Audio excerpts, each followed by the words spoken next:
The announcement of a new Constituent Assembly here in Venezuela, made by President Nicolas Maduro on May Day, has brought a flurry of arguments, both for and against.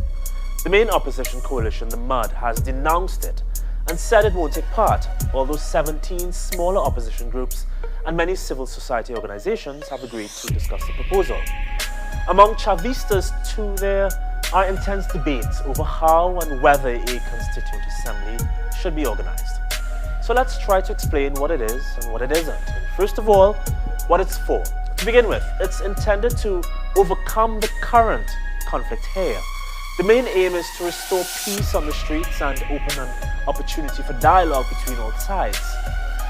Secondly, it sets out to incorporate into the current constitution some of the gains made by the Venezuelan people since that was drawn up in 1999. That means giving legal status to the social missions and to the forms of popular participatory democracy developed during Chavez's time, like the community or workplace councils or the communes, as well as recognizing the rights of Afro-Venezuelans.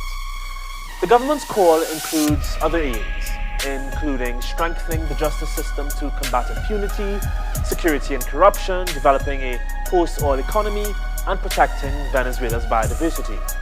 So let's dispel a couple of myths that are doing the rounds. This Constituent Assembly would not be a replacement for the opposition-controlled National Assembly.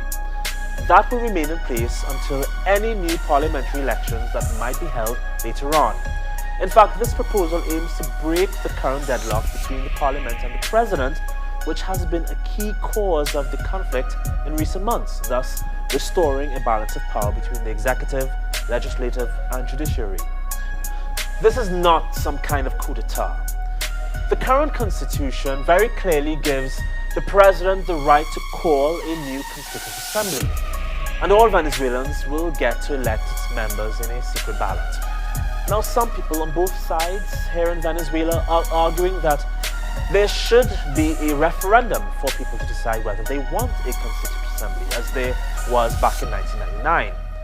That was necessary then, because the previous constitution had no provisions for a Constituent Assembly. It could be done again, but it certainly is not a requirement now. The other thing the opposition is concerned about is the idea that some members of the new Constituent Assembly will be elected by sectors: workers, indigenous people, women, youth. President Maduro suggested that half the 500 members might be elected this way. But again, this is just an idea. How and even if it might work is yet to be decided. It will be up to the organizing committee set up by the president to carry out a nationwide consultation and come up with a concrete proposal. Nonetheless, many Chavistas believe this could be more democratic, a way of going beyond the limitations of merely representative, indirect democracy to ensure that minorities and specific sections of the population can directly make their voices heard.